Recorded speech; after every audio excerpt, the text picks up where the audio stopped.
Hello friends, मैं study 91 channel से नितिन गुप्ता आप सबका बहुत बहुत स्वागत करता हूं। दोस्तों बहुत बहुत स्वागत है आपका हमारे चैनल में। और आज दोस्तों हम लोग फिर से टॉप 20 करंट अफेयर्स के क्वेश्चन को कवर करने जा रहे हैं।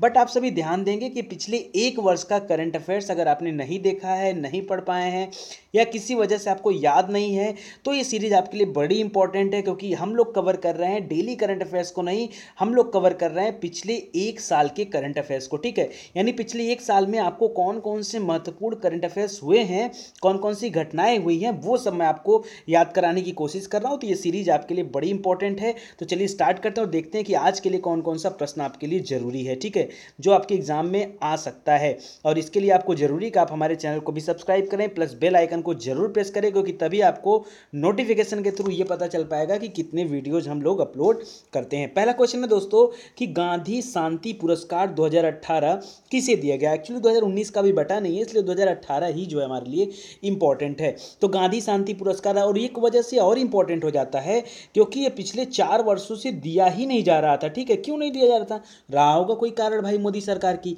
तो इस बार मोदी सरकार ने क्या किया है कि लगातार 4 वर्षों के लिए एक साथ घोषणा कर दिया है। अगर मैं पिछले लास्ट टाइम की बात करूं दोस्तों, तो लास्ट टाइम इस पुरस्कार को 2014 में दिया गया था, इसरो को दिया गया था। किसको दिया गया था? इसरो को दिया गया था, जिसकी स्थापना हुई थी 1969 में। ठीक है, तो इसरो को दिया गया था 2014 में, और इसके बाद 4 साल के लिए बंद था, और इस बार अचानक से जो है फिर से आ गया सामने। तो फिर से 4 साल के लिए लगातार दिया गया, मतलब 2015 के लिए भी दिया गया, 2016 के लिए भी दिया गया, 2017 के लिए भी दिया गया और 2018 के लिए भी दिया गया। तो आपको तो अब चारों याद करना पड़ेगा, क्योंकि कभी कुछ भी पूछ सकता है। तो यहाँ पे याद रखिए 2015 वाला जो दिया गया था, ये दिया गया था कन्याकुमारी। अगर आप जाएंगे, ठीक है, तो कन्याकुमारी के पास एक विवेकानंद केंद्र बना हुआ। ठीक है, हालांकि विवेकानंद केंद्र जाने के लिए आपको कन्याकुमारी से बोट लेना पड़ता, तब आप वहां पहुंचेंगे। ठीक है, उसको मिला हुआ। क्यों मिला हुआ है? क्योंकि जो विवेकानंद केंद्र है ये वहां की शिक्षा और ग्रामीण विकास में अपना योगदान दे रहा था, इस वजह से इसको गांधी शांति पुरस्कार दिया गया। चलिए, बहुत अच्छी बात। 2016 का जो दिया गया दोस्तों, यह दिया गया अक्षय पात्र। ठीक है, अक्षय कुमार मत कर दीजिएगा, अक्षय पात्र को। और इसके साथ ही साथ दोस्तों सुलभ इंटरनेशनल का नाम सुना होगा। ठीक है, बिंदश्री पाठक इसके जो हेड हैं। ठीक है, अभी हाल ही में उनको जापान का सर्वश्रेष्ठ पुरस्कार दिया गया था, निकेई पुरस्कार। ठीक है, तो वही सुलभ इंटरनेशनल की बात कर रहा हूँ, इसको भी दिया गया था 2016 के लिए, गांधी शांति पुरस्कार के लिए चूज किया गया। अब दोस्तों सुलभ इंटरनेशनल जो है ये क्या करता है, ये सिर पर मैला ढोने वाले जो बच्चे हैं उनको मुक्ति दिलाता है। तो इस चीज के लिए सुलभ इंटरनेशनल को चुना गया। और जो अक्षय पात्र है ये छोटे बच्चों के लिए मिड डे मील का कार्यक्रम चलाता है, तो इसलिए इसको चुना गया। तो 2016 का इनको मिल गया। 2017 वाला जो था दोस्तों, ये दिया गया एकई अभियान ट्रस्ट को। किसको? एकई अभियान ट्रस्ट को। ठीक है, एकई अभियान ट्रस्ट क्या करता था, यह आदिवासियों क्षेत्रों में जाकर के वहां शिक्षा का विकास कर रहा था। तो बहुत अच्छी बात है, मतलब जो काम सरकार को करना चाहिए वो काम कहीं ना कहीं अलग अलग तरीके से किया जा रहा है, तो गांधी शांति पुरस्कार उनको दिया जा रहा है। ठीक है, और 2018 जो कि आपको एकदम याद रखना है, तो याद रखिए WHO यानी वर्ल्ड हेल्थ ऑर्गेनाइजेशन के सद्भावना दूत हैं। इनका नाम है योहेई ससाकावा, याद रहेगा, योहेई सासाकावा। ठीक है, इनको दिया गया है क्योंकि यह कुष्ठ रोग उन्मूलन के लिए जो है काम कर रहे थे, इस वजह से इनको दिया गया है। और इतना इंपॉर्टेंट क्यों है भाई, अगर आपको मिल जाए ना तो आपकी जिंदगी बन जाए, क्योंकि इस पुरस्कार में दिया जाता है 1 करोड़ रुपया प्लस एक प्रशस्ति पत्र। तो यार मजा आ जाएगा ना अगर इतना पैसा मिल जाए, तो है कि नहीं। तो याद रखिएगा ये पुरस्कार इसलिए इंपॉर्टेंट है। ठीक है, चलिए आगे बढ़ते हैं। आगे है, हाल ही में VS न्यायपाल का निधन हो गया। नाम तो सुना ही होगा आपने कभी कभी। ठीक है, VS न्यायपाल एक प्रसिद्ध उपन्यासकार थे। ठीक है, और ये भारतीय मूल के थे, बट अभी ये प्रेजेंट टाइम में ब्रिटेन रहते थे। तो लंदन में ही इनकी मृत्यु हुई है, अगस्त में हुआ था, अगस्त 2018 में मृत्यु हुआ था। और उसी महीने में जो है आपके उनकी अटल बिहारी वाजपेयी जी की भी मृत्यु हुई थी। ठीक है, वो भी याद रखिएगा, 16 अगस्त को वाजपेयी जी की मृत्यु हुई थी, और 4 दिन पहले या 5 दिन पहले इनकी हुई थी, मुझे याद नहीं एक्चुअली, तो देख लीजिएगा। दोस्तों ये इंपॉर्टेंट क्यों है, क्योंकि एक बात तो भारतीय मूल के हैं, दूसरा बहुत बहुत बहुत ज़्यादा फेमस उपन्यासकार हैं। ठीक है, 1971 में दोस्तों इनको बुकर प्राइज के लिए चुना गया था, तो इसका मतलब है कोई अच्छे राइटर थे तभी चुना गया। इतना ही नहीं दोस्तों, 2001 में इनको साहित्य का नोबेल भी मिला था। जैसे हमारे यहाँ रविन्द्रनाथ टैगोर को मिला था पहला नोबेल साहित्य का, उसी तरह से इनको भी साहित्य का नोबेल मिला था 2001 में। ठीक है, और 1990 में इसके पहले दोस्तों नाइटहुड की भी उपाधि दी गई थी। ठीक है, और इसलिए इंपॉर्टेंट हो जाता है क्वेश्चन, तो याद रखिएगा, ज़्यादा जरूरी है आपके लिए याद रखना, ठीक है। आगे है, हाल ही में वन्य जीव संरक्षण हेतु भारत का पहला अनुवांशिक बैंक का उद्घाटन कहाँ पर किया गया, ठीक है। तो याद रखिए ये बैंक खोला गया दोस्तों हैदराबाद में। हैदराबाद कहाँ पर है, यह तेलंगाना की राजधानी है, ठीक है। आंध्र प्रदेश की जो राजधानी थी दोस्तों, अब वो कहाँ पर हो गई है, वो आपकी अमरावती हो गई है, और हैदराबाद जो है तेलंगाना की राजधानी। तो याद रखिए यहीं पर खोला जा रहा है पहला अनुवांशिक बैंक, ठीक है। किसके लिए, तो वन्य जीवों के संरक्षण के लिए, तो मोस्ट इंपॉर्टेंट है। आगे फोर्ब्स की रिपोर्ट के अनुसार भारत का सर्वश्रेष्ठ बैंक कौन सा घोषित हुआ है, तो याद रखिए इस बार HDFC बैंक को दोस्तों सर्वश्रेष्ठ बैंक का दर्जा दिया गया, HDFC को, ठीक है, मोस्ट इंपॉर्टेंट है। और अगर आपको लगता है कि नहीं SBI को मिला है, क्योंकि ऑप्शन में SBI जरूर देगा, ज़्यादातर लोग यही टिक करेंगे और गलत हो जाएगा, ठीक है। SBI इतना बढ़िया बैंक नहीं है, हर आदमी इससे परेशान है। याद रखिए SBI का नंबर कौन सा है, 11वें नंबर पे, तो पहले पे ना होकर 2 बार 1-1 है, ठीक है, ऐसे याद रखिएगा, 11वें नंबर पे SBI है। अगला क्वेश्चन है, WHO द्वारा दुनिया के 15 सबसे प्रदूषित शहरों की सूची में भारत के कितने शहर शामिल किए गए, ठीक है। तो याद रखिए भारत के कुल 14 शहर शामिल किए गए। अगर पहला दूसरा तीसरे की बात करो दोस्तों, सबसे गंदा शहर घोषित किया गया कानपुर को। किसको घोषित किया गया, कानपुर को, ठीक है। और दूसरा सबसे गंदा शहर है दोस्तों फरीदाबाद, ठीक है, फरीदाबाद नंबर 2 पर है। नंबर 3 पर आपका बनारस है, ठीक है। ये बताइए मोदी जी की जो है लोकसभा सीट है, उसके बाद इसका ये हालत है कि WHO, आप इसकी बातों को नकार भी नहीं सकते हो, क्योंकि WHO का ये रिपोर्ट है और उसमें कहा गया है कि वाराणसी दुनिया का, तो मतलब जो भारत में सबसे प्रदूषित शहर है, ठीक है, उसमें तीसरे नंबर पे दुनिया के प्रदूषित शहरों में, ठीक है। तो याद रखो यहाँ कह रहा है दुनिया के 15 सबसे प्रदूषित शहर, और उसमें भारत के कितने, 14 थे, तो भारत के ही हैं, ठीक है। और एक आगे एक्स्ट्रा हो गया तो क्या हो गया, तो याद रखिए ज़्यादा इंपॉर्टेंट है। आगे, हाल ही में किस स्वदेशी तोप को भारतीय सेना में शामिल किया गया, ठीक है। तो एक नई तोप को दोस्तों यहाँ पर शामिल किया गया, याद रखिए इसका नाम है धनुष, ठीक है, धनुष मोस्ट इंपॉर्टेंट है। और इस तरह क्यों इंपॉर्टेंट है, क्योंकि नॉर्मली क्या होता है कि हम लोग तोप को दूसरे देशों से खरीदते हैं, तोप हो गया, मिसाइल हो गया, हेलीकॉप्टर हो गया, हम लोग दूसरे देशों से खरीदते हैं। अगर हम कोई टेक्नोलॉजी पर खुद काम कर लेते हैं और खुद बना लेते हैं, तो कहीं ना कहीं ये इंपॉर्टेंट हो जाता है, क्योंकि स्वदेशी तोप बनी है, तो ये ज़्यादा इंपॉर्टेंट है। इसके पहले आपकी K9 शामिल हुई थी, K9 वज्र इसको बोलते थे, ठीक है। दूसरे नंबर पर आपकी M777 शामिल हुआ था, ठीक है। और उसके बाद जो है आपका ये हो गया धनुष, ठीक है, मोस्ट इंपॉर्टेंट है, इसको याद रखिएगा, और इसको शामिल किया गया। आगे है, विश्व जैव ईंधन दिवस कब मनाया जाता है। अब जैव ईंधन दिवस इंपॉर्टेंट है दोस्तों, यह मनाया जाता है 10 अगस्त को, ठीक है, 10 अगस्त को। आपने अभी हाल ही में देखा कि बहुत सारे राज्य जो जैविक नीति की घोषणा कर रहे हैं, जैविक राज्य बन गए हैं, ठीक है, जैविक खेती चल रही है, तो हर जगह कहीं ना कहीं जैविक चीज़ों का इस्तेमाल किया जा रहा है। जो रसायन पर हमारा निर्भरता है उसको कम करने का प्रयास किया जा रहा है, तो कहीं ना कहीं जैव ईंधन दिवस इंपॉर्टेंट है और ये आपके एग्जाम में आ सकता है। तो 10 अगस्त को मनाया जाता है जैव ईंधन दिवस, ठीक है। इसके अलावा दोस्तों 10 अगस्त को ही मनाया जाता है विश्व जैव मंडल दिवस। देखिए यहाँ पर जैव ईंधन है, यहाँ पर जैव मंडल की बात कर रहा हूँ, ठीक है। विश्व जैव मंडल दिवस भी कब मनाया जाता है, तो वो भी आपका है 10 अगस्त को, ठीक है, मोस्ट इंपॉर्टेंट है। और एक चीज़ और दोस्तों याद रखिएगा, मैंने आपको पढ़ाया था 7 अगस्त को क्या मनाया जाता है, भूल गए होंगे, मुझे पता एकदम 100% गारंटी ले रहा हूँ, भूल गए होंगे, ठीक है। 7 अगस्त को मनाया जाता है हैंडलूम दिवस, याद है, हैंडलूम दिवस मनाया जाता है 7 अगस्त को, गलती मत करिएगा, याद रखिएगा, ठीक है। आगे, भारत की पहली बायोफ्यूल फ्लाइट कहाँ से कहाँ तक चलाई गई, तो दोस्तों ऐसा भी संभव है क्या कि बायोफ्यूल फ्लाइट चलाई गई हो, जी हाँ दोस्तों, तो स्पाइसजेट फ्लाइट थी दोस्तों, और इस फ्लाइट का नाम था Q400, क्या था, Q400 इस फ्लाइट का नाम था। और ये फ्लाइट पहली बार चलाई गई देहरादून से भेजी गई थी, हालांकि देहरादून में पहले ट्रायल हुआ था इसका, बाद में इस फ्लाइट को देहरादून से दिल्ली भेजा गया था, ठीक है। और ये फ्लाइट उड़ के गई भी थी। तो नॉर्मल क्या होता है, फ्लाइट में पेट्रोलियम का इस्तेमाल किया जाता है, बट यहाँ पर बायोफ्यूल के माध्यम से फ्लाइट को उड़ाया गया, ये काफ़ी बढ़िया था। और एक चीज़ और आपको याद होगा दोस्तों, बायोफ्यूल मिलता कहाँ से, तो जेट्रोफे के पौधे से, ठीक है, जेट्रोफा से मिलता है। तो इसके लिए कहीं ना कहीं से जेट्रोफा को खरीदा गया होगा, जेट्रोफा के बीज, तो याद रखिए किसानों से खरीदा गया था, कहा जाता है लगभग 500 किसानों से दोस्तों जेट्रोफा के बीज खरीदे गए थे। कितना, 2 टन जेट्रोफा का बीज आया था, और उसी से जो है ये काम हुआ है, तो मोस्ट इंपॉर्टेंट है। और एक चीज़ और बता दूं, ये कोई बड़ी बात नहीं कि पहली बार चल रही भारत में हाँ पहली बार ही चल रही है, लेकिन विश्व में और भी कई सारे देश जो विकसित कंट्री हैं वो ज़्यादातर बायोफ्यूल का ही इस्तेमाल करते हैं, जैसे आपका USA हो गया, ऑस्ट्रेलिया हो गया, ठीक है। तो ये सब जो है दोस्तों ये बायोफ्यूल का ही इस्तेमाल करते हैं, तो इसको याद रखेगा, ठीक है, गलती यहाँ पे मत करिएगा। तो अब यह है कि अब भारत में भी आ गया है तो ये अपने आप में थोड़ा सा ज़्यादा इंपॉर्टेंट हो गया है, ठीक है। डेनमार्क वगैरह सभी इस्तेमाल करते हैं। चलिए आगे देखते हैं। आगे कार्बन उत्सर्जन में भारत का कौन सा स्थान है? तो कार्बन के उत्सर्जन में आप देख रहे हैं कि तमाम सारी मीटिंग हो रही है, कॉन्फ्रेंस ऑफ पार्टीज हो रहे हैं, पर्यावरण पे तमाम सारे मीटिंग्स चल रहे हैं, मुद्दे चल रहे हैं, ठीक है, ताकि कार्बन को कम उत्सर्जित किया जाए। लेकिन उसके बावजूद भी कार्बन उत्सर्जन जो भारत में है ये काफ़ी ज़्यादा हो रहा है। और अगर मैं भारत की बात करूँ दोस्तों तो भारत चौथे नंबर पर पूरे वर्ल्ड में थे, चौथे नंबर पर भारत बन जाता है दोस्तों कार्बन के उत्सर्जन में। तो आपको ये भी जानना पड़ेगा कि पहला दूसरा तीसरा कौन है। तो पहला चीन है, दूसरा आपका अमेरिका करता है, तीसरा आपका यूएन करता है, यूएन मतलब यूनाइटेड नेशन करता है, यानी sorry European union, United nation नहीं, यूनाइटेड नेशन कोई देश थोड़े, यहाँ पे याद रखिए यूरोपियन यूनियन करिएगा, ठीक है, यूयू करिएगा, ये करता है। और इसके बाद चौथे नंबर पे आपका भारत आ जाता है। देन आपका आप सोचिए रूस उस इतने बड़े देश है लेकिन वो भारत के बाद पाँचवें नंबर पे आता है। इसके बाद जापान आता है, जर्मनी आता है, तब ये सब करके आते जाएंगे, ठीक है। तो याद रखिएगा, इसमें से कुछ भी पूछ सकता है। आगे सुरंग के अंदर देश का पहला रेलवे स्टेशन कहाँ बनाया जा रहा है? आप कहोगे कौन सी बड़ी बात है, सुरंग के अंदर बन रहा है तो? अरे दिल्ली में गया था, मेट्रो घूमा था, वहाँ भी सुरंग के अंदर कई सारे मेट्रो स्टेशन बने दोस्तों। तो मेट्रो स्टेशन है, मैं तो रेलवे स्टेशन की बात कर रहा हूँ भाई। आज तक आपने कोई ऐसा रेलवे स्टेशन देखा है जो सुरंग के अंदर हो?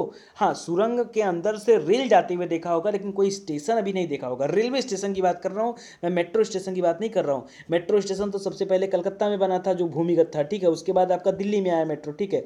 अब मुंबई में भी भूमिगत मेट्रो पर काम चल रहा है। तो कई जगह पर इस तरह की चीज़ें बन रही हैं। लेकिन मैं आपसे पूछ रहा हूँ कि ऐसा कोई स्टेशन आपने देखा जो सुरंग के अंदर हो, वो भी रेलवे स्टेशन? तो नहीं देखा होगा दोस्तों। ये पहला रेलवे स्टेशन बन रहा है और ये बन रहा है आपके हिमाचल प्रदेश में। कहाँ बन रहा है? हिमाचल प्रदेश में बन रहा है। किस जगह पे बन रहा है दोस्तों, ये भी आपसे पूछ रहा है, तो याद करिए केलांग। कौन सा जगह है? केलांग। दोस्तों समुद्र तल से इसकी ऊंचाई लगभग 3000 मीटर के आसपास है। केलांग में ये जो रेलवे स्टेशन है ये बनाया जा रहा है हिमाचल प्रदेश में, ठीक है। चलिए ये देखिए हो गया आपका स्टेशन का सीन।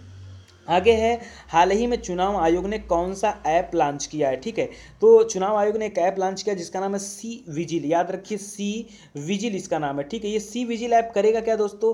बड़ा गजब का ऐप, पहले मैं इसके बारे में नहीं जानता था। मैं जब इसको गूगल पे खोल के पढ़ा ना कि सी विजिल ऐप करेगा क्या, तो लगा यार कि चुनाव आयोग थोड़ा अच्छा काम तो कर रहा है। आए दिन आप देखते हो कि आचार संहिता लगने के बाद भी कई सारे चीज़ें होती रहती हैं जो चुनाव आयोग को नहीं पता होता है। तो जैसे आप ही के आसपास मान लो कुछ ऐसे इश्यूज हो रहे हैं, मान लो आप क्या कर रहे हो, जा रहे हो वोटिंग करने, किसी और कोर्ट जा रहा है, या कोई आचार संहिता लगने के बाद अपना प्रचार प्रसार कर रहा है, इस तरह की अगर कोई दिक्कतें होती हैं ना, तो जो आम नागरिक है वो सी विजिल ऐप के तहत जो है एक रिपोर्ट कर सकता है कि इसको डायरेक्ट उठा करके चुनाव आयोग को अपना यहाँ पर मैसेज डाल सकता है। तो अभी क्या होता था कि नॉर्मली कोई आदमी जाता नहीं, सोचता आदमी क्या यार कहाँ जाऊँगा, जाऊँ अब डीएम कार्यालय वहाँ पर जाके बोलूँ, ठीक है। तो कोई आदमी इस चीज़ में जूझना नहीं चाहता। लेकिन अभी क्या है, एक एप्लीकेशन को डाउनलोड करके इसके माध्यम से आप ये काम कर सकते हो, ठीक है। अगर आप देख रहे हो कहीं पर धांधली हो रहा है, गलतियां हो रही हैं, तो कर सकते हो, तो बहुत अच्छी बात है। अगर कुछ होगा तो आप इस ऐप का इस्तेमाल जरूर करिएगा। आगे, स्वच्छ सर्वेक्षण में भारत का सबसे बड़ा स्वच्छ शहर कौन है? अब जल्दीबाजी में पता है लोग क्या उत्तर करेंगे, कहेंगे इंदौर। सर पढ़े हैं, इंदौर आपने पढ़ाया था। अरे मूर्खों, थोड़ा रुको ध्यान से। हमने कहा था कि भारत का सबसे स्वच्छ शहर इंदौर है, हमने ये नहीं कहा था भारत का सबसे बड़ा स्वच्छ शहर इंदौर है। यही तो अंतर होता है। एग्जाम में क्या करते, इतनी जल्दीबाजी में रहते हैं सब लोग कि तुरंत बस देखा नहीं कि उत्तर टिक किया, ये भूल गया कि बड़ा शब्द भी लिखा हुआ है यहाँ पर, ठीक है। तो याद रखिए, यहाँ लिखा हुआ है कि सबसे बड़ा स्वच्छ शहर कौन सा है, ये पूछ रहा है। तो याद रखिए, सबसे बड़ा स्वच्छ शहर जो है दोस्तों, वो 1 मिलियन से अधिक आबादी, मतलब वहाँ की आबादी 10 लाख है, और वो शहर का नाम है विजयवाड़ा। कौन सा? विजयवाड़ा, ठीक है। तो यहाँ पर देखिए, इंदौर जो है वो आपका नंबर 1 पर है, लेकिन वह स्वच्छता सर्वेक्षण के अभियान में है, सबसे बड़ा नहीं है। सबसे बड़ा विजयवाड़ा है, जहाँ की जनसंख्या कितनी है? 10 लाख है, 1 मिलियन है। 3 से 10 लाख का अगर इसी में मध्यम लगा देंगे, सबसे बड़ा के जगह अगर मध्यम लगा देंगे, तो याद रखिए मैसूर आ जाएगा दूसरे नंबर पे। अगर यहीं पर हम सबसे छोटे शहर की बात कर देंगे तो एनडीएमसी आ जाएंगे। कहेंगे सर एनडीएमसी कौन सा जगह होता है? अरे एनडीएमसी माने न्यू दिल्ली म्युनिसिपल कॉर्पोरेशन भाई, ठीक है। तो एनडीएमसी आ जाएगा, ये भी इंपॉर्टेंट है। और अगर आपसे ये मैं पूछ दूं कि सबसे स्वच्छ राजधानी किसे घोषित किया गया है, ये भी तो पूछ सकता है एग्जाम में। सबसे स्वच्छ राजधानी किसे घोषित किया गया है? तो याद रखिएगा ग्रेटर मुंबई को घोषित किया किया गया सबसे स्वच्छ राजधानी, और सबसे स्वच्छ छावनी किसे घोषित किया गया है, तो दिल्ली कैंट को सबसे स्वच्छ छावनी का दर्जा दिया गया। ठीक है, तो 5-6 क्वेश्चन यहाँ से बन गए।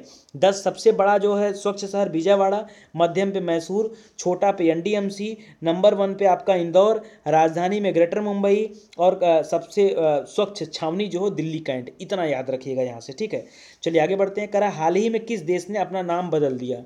अच्छा, आजकल देशों में भी ये ट्रेंडिंग आ गया अपना नाम बदलने का। ठीक है, नहीं ऐसा बात नहीं था दोस्तों।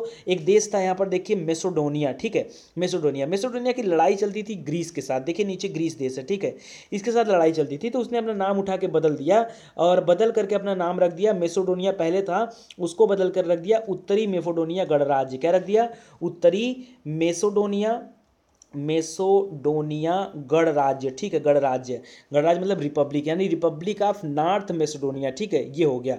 और एक चीज़ और बताऊं दोस्तों, 1991 में ये जो मेसोडोनिया था इसको यूगोस्लाविया से अलग किया गया था। देखिए यहाँ पर यूगोस्लाविया भी देश मिलेगा आपको। ठीक है, बगल में, तो ये भी इंपॉर्टेंट है। चला गया, कोई दिक्कत नहीं, आ जाएगा फिर से। तो यूगोस्लाविया भी देखिए नीचे आपका देखिए कौन कौन सा देश है यहाँ पर देखिए, ये आपका बुल्गारिया पड़ जाता है, ये आपका मेसोडोनिया पड़ जाता है, यहाँ पर कोसोवो देश है।